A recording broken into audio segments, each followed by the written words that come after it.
Israel और Iran में जारी तनाव के बीच इजराइल लगातार लेबनान पर हमले कर रहा है। इजराइल बीते 2 हफ्तों से लेबनान में हवाई हमले कर रहा है। इजराइल के निशाने पर हिजबुल्लाह के ठिकाने हैं। इजराइल हिजबुल्लाह के ठिकानों पर हमले कर उन्हें तबाह कर रहा है। इजरायली सेना लेबनान में ग्राउंड ऑपरेशन तेज कर रही है। इस बीच बेरूत में दक्षिणी क्षेत्रों में इजराइल हमले शुक्रवार रात को भी जारी रहे। लेबनान के स्वास्थ्य मंत्रालय के मुताबिक इजराइल के हमलों में अब तक 2000 से ज्यादा लोग मारे गए। इजरायली सेना ने बताया कि उसने बीते 4 दिन में लेबनान में हिजबुल्लाह के 2000 से ज्यादा ठिकानों को तबाह किया है। इस दौरान हिजबुल्लाह के करीब 400 आतंकियों को ढेर कर दिया गया है। आईडीएफ ने दावा किया है कि उसने हिजबुल्लाह के 5 बटालियन कमांडर, 10 कंपनी कमांडर और 6 प्लाटून कमांडर को निशाना बनाया है। आईडीएफ ने साथ ही कहा कि इजरायली वायुसेना दक्षिणी लेबनान में खुफिया इनपुट के आधार पर अपने ऑपरेशन को अंजाम दे रही है। बता दें कि इन हमलों में मरने वालों में हिजबुल्लाह आतंकियों के अलावा लेबनान के लोग भी शामिल हैं। जहां एक तरफ हवाई हमलों से इजरायली सेना लेबनान में तबाही मचा रही है, तो वहीं लेबनान बॉर्डर पर ग्राउंड ऑपरेशन के लिए आगे बढ़ रही इजरायली सेना को हिजबुल्लाह फाइटर्स की ओर से कड़ी चुनौती मिल रही है। 3 अक्टूबर को हिजबुल्लाह फाइटर्स के साथ हुई झड़प में 8 इजरायली सैनिक मारे गए थे। वहीं इजराइल ने गाजा और वेस्ट बैंक में हमले किए हैं। हमास की मीडिया सेल ने बताया कि वेस्ट बैंक के तुलकरम शरणार्थी शिविर पर हुए इजरायली हवाई हमले में उसके कमांडर की मौत हो गई। इस हमले में कम से कम 18 लोग मारे गए हैं। इस बीच इजराइल की स्ट्राइक में मारे गए हिजबुल्लाह चीफ हसन नसरल्लाह के जनाजे की नमाज सार्वजनिक तौर पर नहीं हुई। एक इजरायली मीडिया ने अपने सोर्स से बताया कि हिजबुल्लाह के चीफ को गुप्त तरीके से दफना दिया गया है। खबर में बताया गया है कि हिजबुल्लाह को डर था कि इजराइल नसरल्लाह के जनाजे में शामिल होने वाली भीड़ पर हवाई हमला कर सकता है, जिसकी वजह से उसको गुप्त तरीके से दफना दिया गया है। इस बीच इजरायली सेना का ऑपरेशन लेबनान में लगातार जारी है। इजराइल के ऑपरेशन और ईरान के साथ उसके तनाव को लेकर एक्सपर्ट्स क्या कहते हैं, सुनिए। ये दुनिया में दुविधा है। जिसको वो फ्रीडम फाइटर कहते हैं, हम उसको टेररिस्ट कहते हैं, और जिसको हम फ्रीडम फाइटर कहते हैं, दूसरा उसको टेररिस्ट कहता है। तो मिडिल ईस्ट की वर्ल्ड में ये हम क्लासिक देख रहे हैं। ईरान तो कहेगा ही ना फ्रीडम फाइटर है नसरुल्लाह, और जो भी हम कर रहे हैं हम सही चीज कर रहे हैं, और वो तो दूसरा साइड है जो कि आतंकी है। इजराइल कहता है, and rightfully also many cases में, कि ये आतंक कर रहे हैं, और इजराइल हम जो कर रहे हैं, हम फ्रीडम और लिबर्टी के लिए फाइट कर रहे हैं। तो ये क्लासिक डिवाइड रहेगी, दैट इज वन।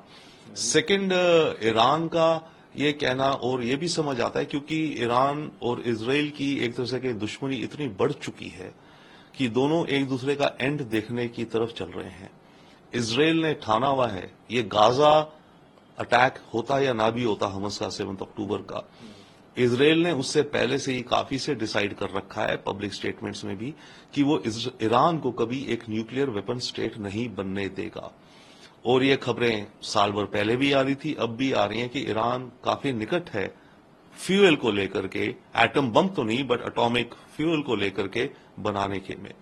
तो ऐसे में एक्सपेक्ट तो यही करा जाएगा कि ये जो जंग जा रही है, ये ईरान की न्यूक्लियर रिसर्च और न्यूक्लियर एनरिचमेंट जो फैसिलिटीज हैं, उनको डिस्ट्रॉय करने की तरफ जा रही है इजराइल की तरफ से। एंड ऑल्सो ईरान के अंदर एक रेजीम चेंज सॉरी, ईरान के ओके, एंड सेकेंडली ईरान के अंदर रेजीम चेंज। देखिए, ईरान का अगर इजराइल न्यूक्लियर प्रोग्राम एलिमिनेट कर भी दे या डिले कर दे, ब्लास्ट कर दे, 10 साल तक डिले हो गया, पर प्रॉब्लम तो फिर भी वही रही ना। अगर ईरान की रेजीम इजराइल की जानी दुश्मन रही, तो इजराइल का ऑब्जेक्टिव ये है और अमेरिका का ऑब्जेक्टिव भी ये है कि ईरान की रेजीम चेंज हो। उसके लिए कुछ पीसेस ऑलरेडी हैं भी। ईरान के अंदर ऑपोजिशन है इनकी सरकार को, कुछ हिजाब को लेकर प्रोटेस्ट एक वो बहुत बड़ा रीजन भी था। ईरान के नॉर्थ में जो कर्डिश रीजन्स हैं, वहां से रिबेलियन हो रहे हैं। ईरान के साउथ ईस्ट में जो ईरान का बलूचिस्तान है, वहां इंसर्जेंसी है। तो इन सब इंसर्जेंसीज और ऑपोजिशन को बढ़ावा देना और उसके जरिए रेजीम चेंज करवाना ईरान का, ये एक उद्देश्य है इजराइल का और अमेरिका का। देखिए, ईरान तो कहेगा ही सही था, लॉजिकल था, वही बात फिर से है, उनके हिसाब से वो फ्रीडम के लिए फाइट कर रहे हैं, तो इरानियन लीडर ये कहेगा।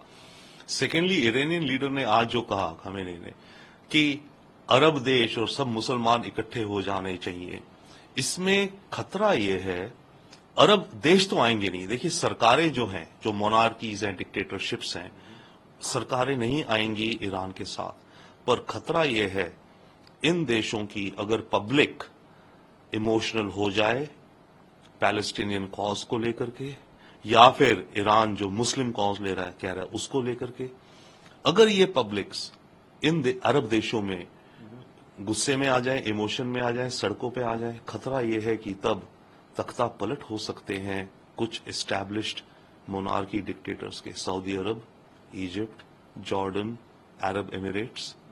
एमिरेट्स में चांस कम है क्योंकि वहां की पूरी सिचुएशन डिफरेंट है, बट मेनली ये 3-4 देश की, और ये डर ही है इन अरब कंट्रीज को कि उनकी पब्लिक्स की सेंटीमेंट ज्यादा पैलेस्टाइन की तरफ ना चली जाए, और ईरान उस को स्ट्रोक करना चाह रहा है, प्रयास कर रहा है।